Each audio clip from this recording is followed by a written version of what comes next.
நீங்க ஒரு லேண்ட 5 லேக்குக்கு வாங்கியிருக்கீங்க. இப்போ அந்த லேண்ட் 10 லேக் ஆயிருக்கு. அப்ப அக்கவுண்ட்ஸ்ல 10 லேக்ன்னு ஷோ பண்ணணுமா? இப்போ 50,000க்கு நீங்க லேப்டாப் வாங்கியிருக்கீங்க. லேப்டாப் வாங்கி ஒரு 2 வருஷம் ஆகுது. அப்ப அந்த லேப்டாப்போட வேல்யூ கம்மியாயிடுச்சு. இத எப்படி நீங்க காமிப்பீங்க?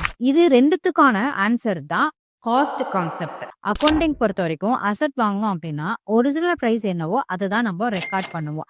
5 லேக்குக்கு வாங்குனது இப்ப 10 லேக் ஆயிருந்தாலும் 5 லேக்ன்னு தான் அத நம்ம ரெக்கார்ட் பண்ணுவோம். ஏன்னா மார்க்கெட் வேல்யூ சேஞ்ச் ஆயிட்டே இருக்கும். ஓகே, லேப்டாப் நம்ம வாங்குனோம். அதோட வேல்யூ கம்மி ஆயிடுச்சு. அப்ப அத நம்ம என்ன பண்ணுவோம்?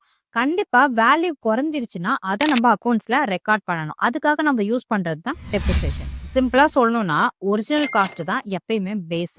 லாஸ் வந்தா அத நம்ம ரெக்கார்ட் பண்ணுவோம். ப்ராஃபிட்ட எப்பயுமே நம்ம கெஸ் பண்ண மாட்டோம். இந்த கான்செப்ட் உங்களுக்கு கிளியரா புரிஞ்சதுன்னா அசெட்டோட வேல்யூ எப்படி வருதுன்ற கிளாரிட்டி உங்களுக்கு கண்டிப்பா கிடைக்கும். நெக்ஸ்ட் கான்செப்ட் ரொம்ப இம்பார்ட்டன்ட். அத நீங்க மிஸ் பண்ணாம இருக்க மறக்காம ரிஷி டாக்ஸ் விசார்ட ஃபாலோ பண்ணிக்கோங்க.